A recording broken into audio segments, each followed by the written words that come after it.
Recognition takes time. Oftentimes, it requires a second look. Perhaps you've had that experience in your life. You see somebody and for whatever reason, you know them and yet you still don't know them. I've seen that person somewhere before. Where did I see them? Do I remember their name? Recognition takes time. It often takes a second look. Only once in my life have I ever had to use Uber. It was when I traveled to Pennsylvania and the company that I was working for asked me to use Uber to be transported from this place to the next. And so I got on my phone and I called Uber, and of course I got to the photo of the person that was going to be coming to pick me up. She had a blue mohawk hair. She had sunglasses with mirrored lenses. And she had barbed wire tattooed around her neck. I was thrilled at the anticipation of meeting my Uber driver. Well, she arrived. And much to my amazement, why, this driver, she looked normal. There was no tattoo around her neck. Why, she was a brunette. And I said, "Are you the one that's supposed to be picking me up? That's not what I see here on my phone." And she laughed and she said, "I need to update that photo." That was me 10 years ago, she said, when I was enjoying life free and easy. And I said, but in this photo on my phone, you have like a barbed wire tattoo around your neck. It's not there anymore. She said, "Oh, that was a fake tattoo. But it looked real." Yes, she said it did. Recognition takes time. It often requires a second look. Are you the one? Or should I be looking for another? My guess is it's the question that every married couple at some point in time has to ask and to answer. Are you the one? Or should I be looking for another? Did you know that over half of the couples, at least half of the couples that I prepare for the sacrament of marriage, meet online? It's no longer a new phenomenon. It is now the norm. It's how people meet.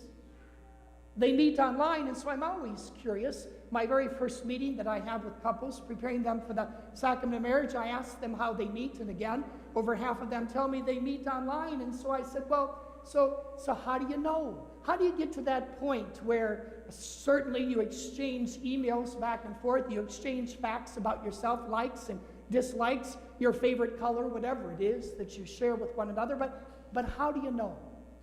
How do you know this is the one? And that you shouldn't be looking for another? And couples oftentimes will simply say to me, "Well, Father Steve, it takes time." But ultimately, it requires an encounter. Because one can no longer figure it out just online. At some point in time, with that online dating service, the two of them have to encounter one another. They have to meet one another. They have to see one another. They have to hear one another's voices. They have to be able to be together. And in those encounters over time, they begin to recognize whether or not this is the one, or whether or not they should be looking for another. We're always looking. We're always wondering, is this the one? Especially when it comes to our spiritual journey, our quest for meaning, our desire to know and to be connected to God. We're always wondering, Is this where Christ is? Is this where I can find him? Is he over here? Is he dwelling over there? Where is he? It's the question that John the Baptist asks on this third Sunday of Advent. Actually, he sends his disciples to ask the question because John is in prison. He can't ask the question himself. He simply needs to know, Jesus, are you the one? Are you the Messiah? Are you the one that I told people they should prepare for, or should we be looking in a different direction? So how does Jesus answer the question? Notice he doesn't say yes or no. He simply answers the question by telling John's disciples what's happening.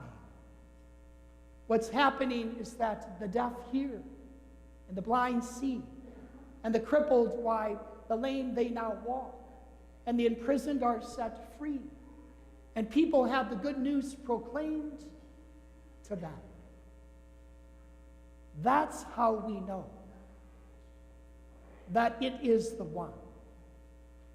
That's how we know that Christ is in our midst. That's how we know that Emmanuel is here. Because when we look, we discover, and we see, and we hear, and we begin to realize that the one is present and always has been present to us, within us, around us, and in the people that we encounter, because we will find him wherever there is forgiveness extended and received. We will encounter the one wherever there is service rendered. We will encounter the one wherever one sees a helping hand extended to another.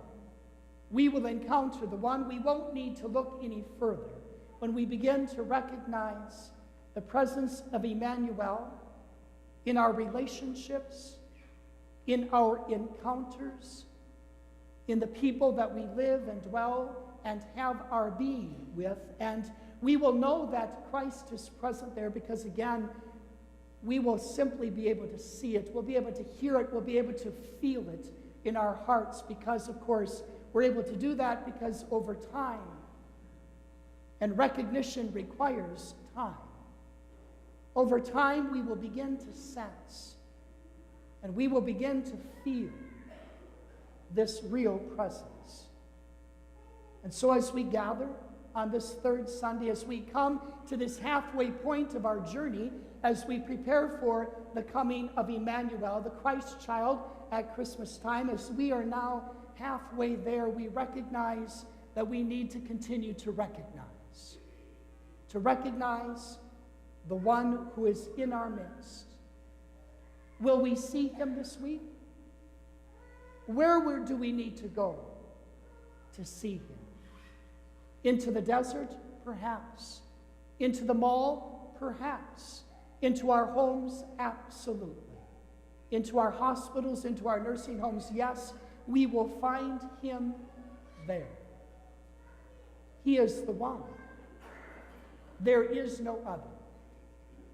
We have no need to look any further.